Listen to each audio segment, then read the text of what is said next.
Hi అండి.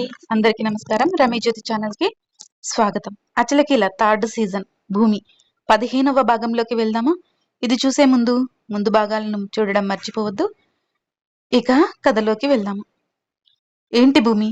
వాళ్ళని పట్టించుకోవద్దు అని చెప్పానా? నువ్వేంటి వాళ్ళని లోపలికి తీసుకొచ్చి డోర్ వేసి వాళ్ళతో అంత సీక్రెట్‌గా మాట్లాడుతున్నావు? అంటూ దబాయించి అడిగింది భూమిని సుమతి.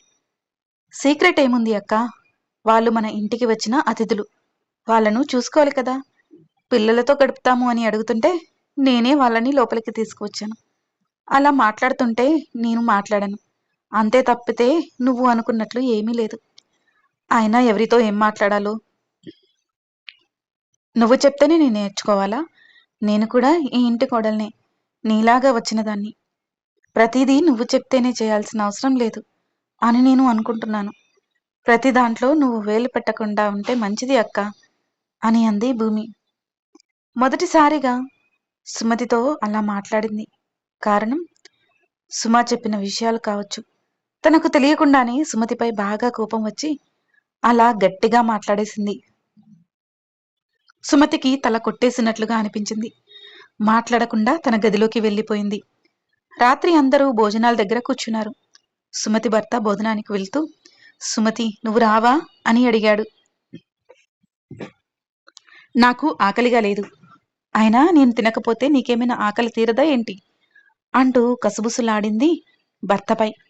ఏంటో అనుకుంటూ వెళ్ళిపోయాడు అతను అక్కడి నుండి. అందరూ కూర్చుని భోజనానికి సిద్ధమయ్యారు. భూమి వడ్డిస్తూ ఉంది అందరికి. సాగర్ అంతా ఒకసారి చూసుకుని సుమతి అక్కడ లేకపోవడంతో, భూమి వదిన ఎక్కడా అని అడిగాడు. తనకి ఆకలిగా లేదటరా అని అన్నాడు సాగర్ అన్న. ఏ ఎందుకు లేదు?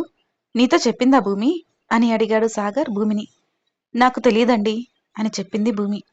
అదేంటి నువ్వు భోజనానికి ఇంతమందిని పిలిచినప్పుడు వదినని పిలవలేదా అన్నాడు సాగర్. భూమి వెళ్ళి పిలవడం ఏంట్రా? ఇదేమైనా పరాయి ఇల్లా? తన ఇల్లు కాదా? తనకు కావాలంటే వచ్చి తింటుంది, లేదంటే లేదు. అయినా తినడం కాదు, ముందే వచ్చి పని చూసుకోవాలి కదా. భూమి ఒక్కతే పని చేస్తుంటే పట్టించుకోకుండా లోపల కూర్చుంది. తినడానికి రమ్మంటే కూడా రాలేదు. నువ్వేమో భూమిని అంటున్నావు. భూమి కూడా సుమతిలాగే ఈ ఇంటి కోడలు కదా అని అన్నాడు సాగర్ వాళ్ళ అన్నయ్య. నువ్వు ఉండన్నయ్య, నీకు ఏమీ తెలియదు అంటూ భూమి వైపు చూస్తూ, నిన్నే భూమి అడుగుతున్నాను, నువ్వు పిలిచావా లేదా అని అన్నాడు సాగర్. లేదు అండి, నేను పనుల్లో ఉండిపోయాను అని అంది భూమి. ఉంటే మమ్మల్ని అందర్నీ నువ్వే కదా రమ్మని చెప్పావు, మరి వదినకు ఎందుకు చెప్పలేదు అన్నాడు సాగర్. బావగారు అన్నట్లుగా నేను కూడా అనుకున్నాను అంది భూమి. తెలివిగా మాట్లాడుతున్నాను అనుకుంటున్నావా? భోజనానికి రాకపోతే ఎందుకు రాలేదు కనుక్కోవాలి కదా. నీకు ముందే చెప్పాను భూమి, తను నీ తోటి కోడలు కాదు, నీ అత్తగారితో సమానం. ఎందుకంటే తను నాకు అమ్మ కంటే ఎక్కువ. ముందు వెళ్ళి వదిన్ని పిలుచుకురా, ఆ తర్వాతే అందరం భోజనం చేద్దాము. ఈ ఇంటి దేవత ఆకలితో ఉంటే మేమంతా కూర్చొని ఎలా తింటామనుకున్నావు నువ్వు అని అన్నాడు సాగర్. తన భార్యకు తమ్ముడు అంత విలువ ఇవ్వడం బాగానే అనిపించింది, కానీ భూమిని అలా తక్కువ చేయడం నచ్చడం లేదు సాగర్ వాళ్ళ అన్నయ్యకి. కానీ ఇంకా ఏమీ చెప్పలేకపోయాడు. భూమి సుమతి దగ్గరికి వెళ్ళి, అక్క భోజనానికి రావా అని పిలిచింది సుమతిని. సాగర్ వెనకే వచ్చి డోర్ దగ్గర నిలబడ్డాడు. సాగర్ వెనకే వచ్చినట్లుగా భూమికి తెలియదు. నాకు ఆకలిగా లేదు అని అంది సుమతి. ఎందుకు అక్క? అందరూ నీకోసం ఎదురు చూస్తున్నారు. ఆకలిగా లేకపోయినా కొంచెం తింటే అందరూ సంతోషిస్తారు కదా. నువ్వు తినకపోతే అక్కడ అందరికీ చాలా బాధగా ఉంది అంటూ వ్యంగ్యంగా అంది భూమి. అందరూ భోజనానికి కూర్చున్నారా? ఆ తర్వాత నీకు నేను గుర్తొచ్చానన్నమాట అంది సుమతి. అదేంటక్కా అలా అంటావు? ఇదేమైనా పరాయి ఇల్లా? నీ ఇల్లే కదా. నాతో పాటుగా నువ్వు కూడా పని చేయాల్సింది. సరే బాగోలేదేమో, అందుకే రాలేదు అని అనుకున్నాను అంది భూమి. అదేదో పని చేయడానికి రానప్పుడే వచ్చి చూడొచ్చు కదా. అందరూ భోజనానికి కూర్చున్నాక వచ్చి అడుగుతున్నావు. అయినా నేనంటే నీకు విలువ లేకుండా పోయిందిలే, అందుకేగా మధ్యాహ్నం అలా మాట్లాడావు. నీ మాటలతో నాకు కడుపు నిండిపోయింది. ఇక ఏమీ తినాలని అనిపించడం లేదు. నువ్వు వెళ్ళిపో అంటూ తల పక్కకు తిప్పుకుంది సుమతి. ఇంకా ఎక్కువసేపు సుమతిని బతిమిలాడాలి అని అనిపించలేదు భూమికి. వెనక్కి తిరిగి డోర్ దాకా వచ్చింది. అక్కడే నిలబడ్డ సాగర్ భూమి చెయ్యి పట్టుకుని లోపలికి లాక్కెళ్ళాడు. సుమతి వైపుకు చూస్తూ, ఏం జరిగింది వదిన?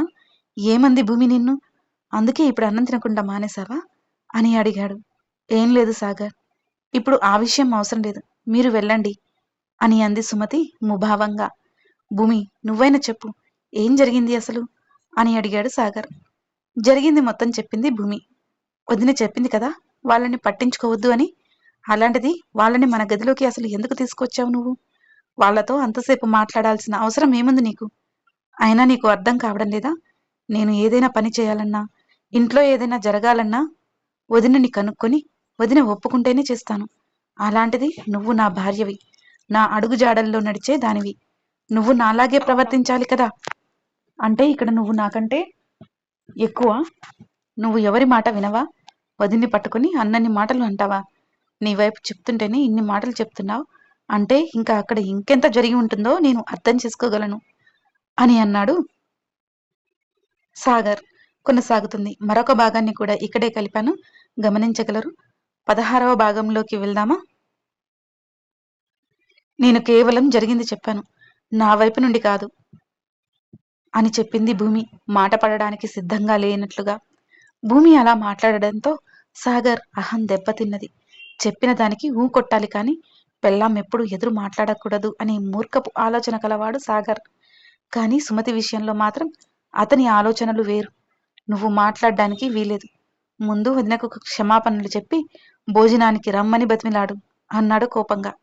అది కాదు, నేనేం చేశాను అంటూ చెప్పబోతున్న భూమి మాటలకు అడ్డు వస్తూ చుప్ అంటూ గట్టిగా అరిచాడు సాగర్.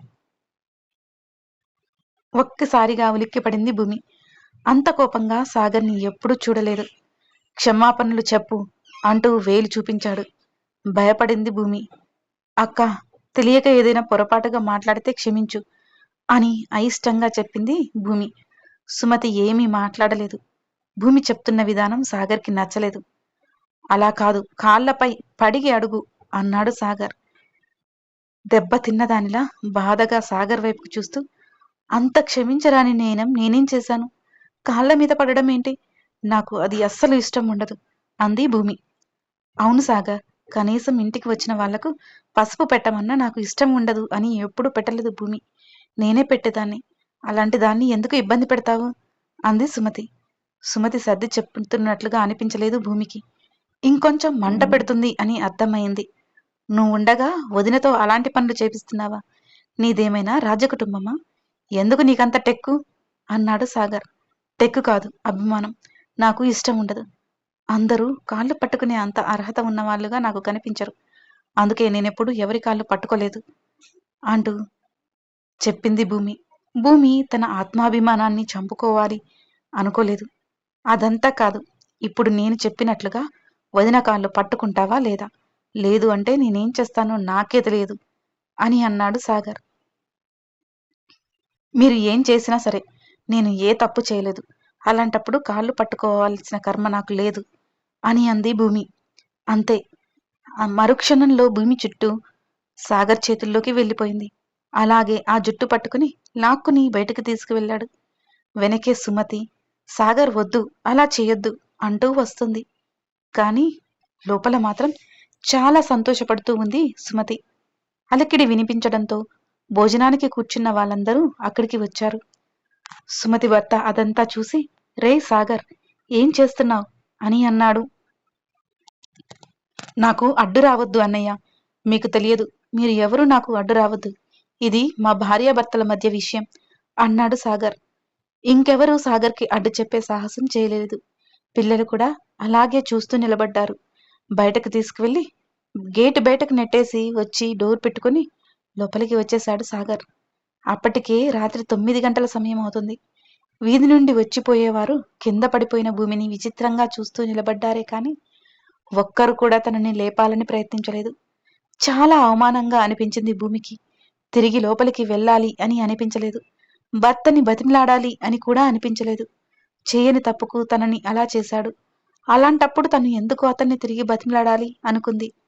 అక్కడి నుండి వెళ్ళిపోవాలనుకుంది ముందు. కానీ కట్టుబట్టలతో ఉంది. చేతిలో చిల్లి గవ్వ కూడా లేదు. ఎవరిదైనా సహాయం తీసుకునైనా పుట్టింటికి వెళ్ళిపోవాలి కానీ తిరిగి సాగర్ దగ్గరికి మాత్రం వెళ్ళొద్దు అన్నంత కోపం వస్తూ ఉంది భూమికి. లేచి నిలబడింది. కిటికీ నుంచి చూస్తూ ఉంది సుమతి భూమిని. ఏం చేస్తుందా అని. తిరిగి వచ్చి తన కాళ్ళు పట్టుకోక తప్పదు అని అనుకుని ఆశగా ఎదురుచూస్తూ ఉంది. కానీ భూమి మాత్రం అలా చేయకుండా అక్కడి నుండి ముందుకు కదిలింది. నేరుగా ఇంటికి వెళ్ళాలా? లేదంటే ఫోన్ చేసి వెళ్ళాలా? ఎలా చేస్తే బాగుంటుంది? అని ఆలోచిస్తూ పరధ్యానంలో నడుస్తూ ఉంది భూమి. అలా నడుస్తూ ఉండగా ఎదురుగా వస్తున్న ఒక బైక్ అతనికి అడ్డుగా వెళ్ళింది. అది ఊహించని అతను సడన్ బ్రేక్ వేసి కింద పడిపోయాడు. అప్పటికి కాను తను చేసిన తప్పేమిటో అర్థం కాని భూమి త్వరగా వెళ్ళి అతన్ని లేపి సారీ చెప్పింది. ఏంటండి అంత పరధ్యానం?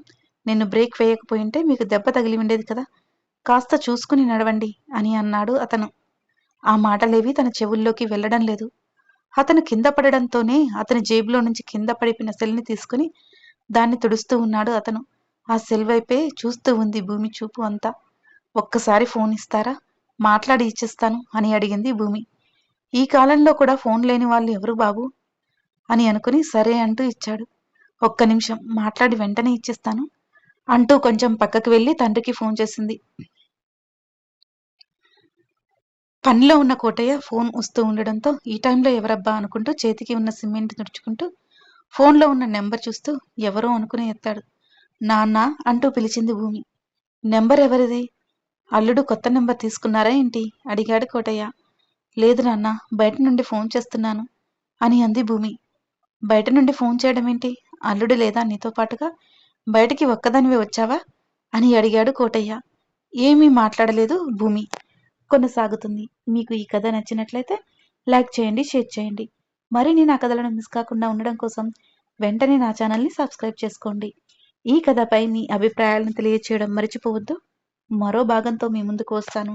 మీ రమీ జ్యోతి.